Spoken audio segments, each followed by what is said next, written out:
Imagine um ensinamento de Jesus que foi registrado, mas apagado da memória coletiva. Um ensinamento que não chegou até você nos bancos da igreja, nem nas leituras do culto, nem mesmo nas páginas da Bíblia que você conhece. Um ensinamento silenciado. O que será que ele dizia? Por que foi deixado de lado? Quem decidiu isso? Essa história começa quando estudiosos descobriram textos antigos escondidos por séculos, fragmentos em pergaminhos, enterrados em cavernas, selados por medo, esquecidos pelo tempo, mas que carregam algo poderoso.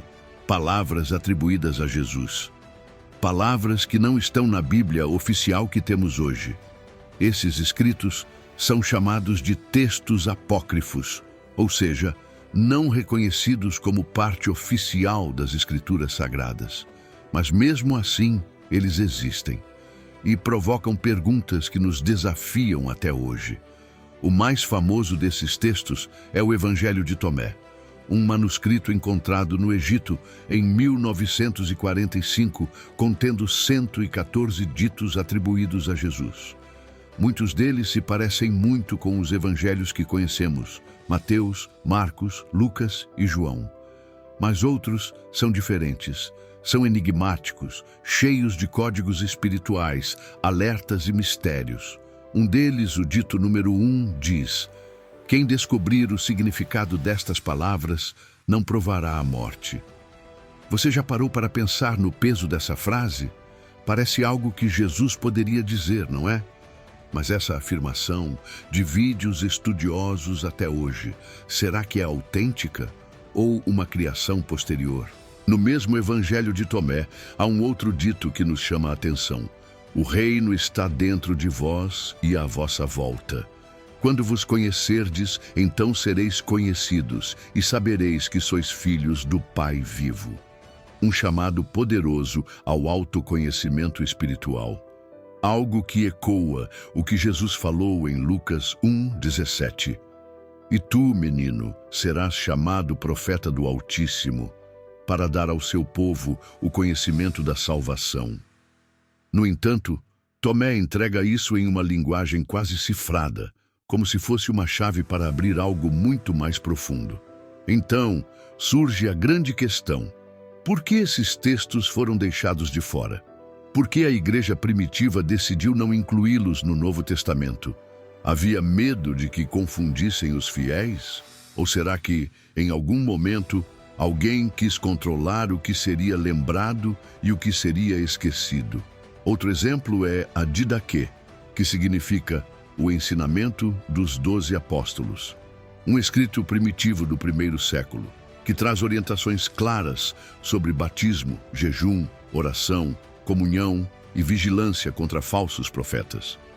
Embora não contenha diretamente palavras de Jesus em todos os momentos, é um eco da sua voz nos primeiros seguidores. A Didaquê ensina: não rejeites a mão estendida. Algo que combina perfeitamente com Mateus 5:42. Dá a quem te pedir, e não voltes as costas ao que deseja que lhe emprestes. Mesmo assim, muitos desses ensinamentos foram classificados como úteis, mas não inspirados. Bons, porém não sagrados. Por isso, ficaram à margem. Palavras que ecoaram nas mãos dos primeiros cristãos, guardadas secretamente em tempos de perseguição, e que hoje ressurgem para nos fazer refletir, e se estivermos ignorando verdades que poderiam transformar nossa fé.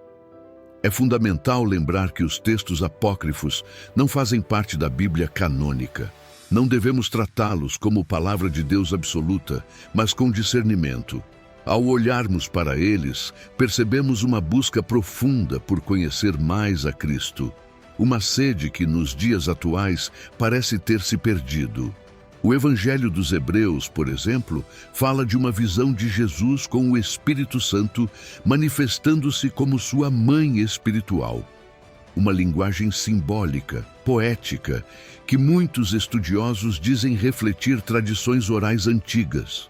Embora não tão históricos, esses relatos mostram que, nos primeiros séculos, havia um esforço intenso para compreender Jesus de formas que iam além das palavras escritas.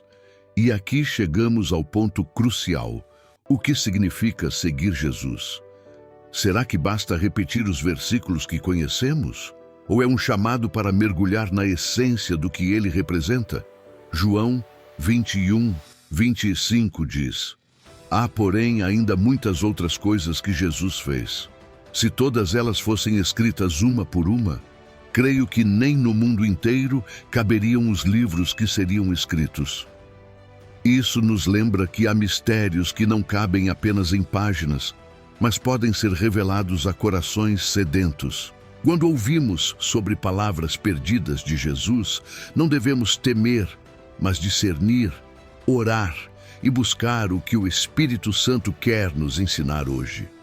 Talvez o que foi silenciado pelos homens, Deus queira sussurrar novamente aos ouvidos daqueles que o buscam em espírito e em verdade.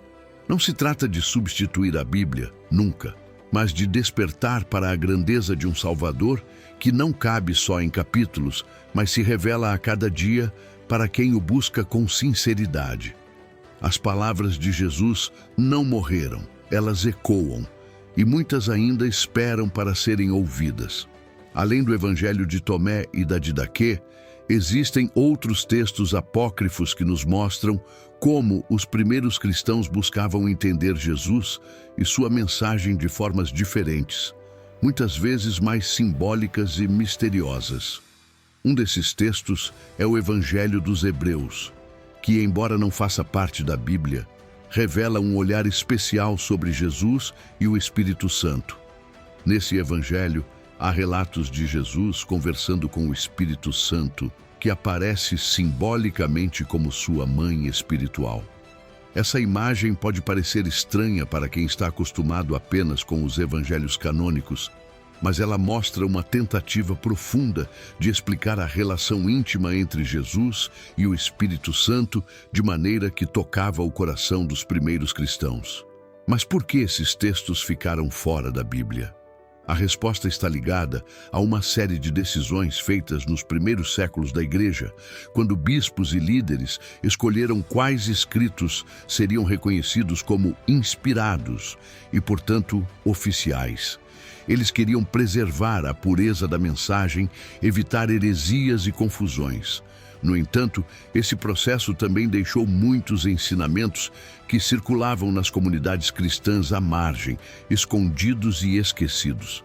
A Bíblia que você conhece é composta pelos livros que foram aprovados nessas decisões históricas: o Antigo Testamento e o Novo Testamento. O Novo Testamento contém os 4 evangelhos que narram a vida, morte e ressurreição de Jesus, as cartas dos apóstolos e o Apocalipse. Esses são os textos que formam a base da fé cristã oficial, inspirados e confiáveis para a doutrina. Já os textos apócrifos, como o Evangelho de Tomé, a Didaquê, o Evangelho dos Hebreus e muitos outros, são documentos que não receberam esse selo de autoridade, mas que nos oferecem uma visão extra, mesmo que controversa. Eles revelam debates, dúvidas, questionamentos e até medos que existiam no início do cristianismo. É por isso que é tão importante entender que, embora esses textos apócrifos não façam parte da Bíblia, eles ajudam a aprofundar nosso entendimento histórico e espiritual. Eles mostram que a mensagem de Jesus é tão rica que não cabe em um só livro, e que a busca por conhecer a Deus é contínua, feita de perguntas, descobertas e muito discernimento. Voltando à Bíblia, ela mesma nos mostra que a mensagem de Jesus não está limitada às páginas que seguramos. Em João 21:25, o apóstolo afirma claramente que Jesus fez muitas outras coisas que não foram escritas e que o mundo não teria espaço para todos os livros que poderiam ser escritos sobre ele. Isso significa que a fé cristã é viva, dinâmica e pessoal. Jesus não é apenas um personagem da história, mas o Verbo vivo que fala ao coração de quem o busca de verdade, hoje. E é por isso que, ao ouvirmos falar de ensinamentos perdidos ou escondidos, devemos nos abrir para ouvir o que o Espírito Santo quer nos revelar, sempre com cuidado, oração e fé. Não se trata de duvidar da Bíblia, mas de reconhecer que o Deus que nos criou é maior do que qualquer texto, maior do que nossas limitações. Ele continua a se revelar aos que o buscam, muitas vezes em silêncio, outras vezes em palavras inesperadas, que tocam fundo a alma. Então, quando você ouvir falar de textos apócrifos ou palavras perdidas de Jesus, não tenha medo. Não corra atrás de teorias conspiratórias. Use o discernimento que Deus nos deu. Ore e peça para o Espírito Santo guiar sua compreensão. Porque, no final das contas, o que importa não são só as palavras escritas, mas o encontro pessoal com Jesus, que transforma vidas, dá sentido e traz esperança verdadeira. Se você chegou até aqui, parabéns por querer aprofundar sua fé e sua busca por conhecimento. Continue conosco nessa jornada, curta o vídeo, se inscreva no canal e ative o sino para receber mais conteúdos que vão tocar sua alma e fortalecer sua caminhada com Deus. Que Deus te abençoe ricamente e ilumine seu caminho.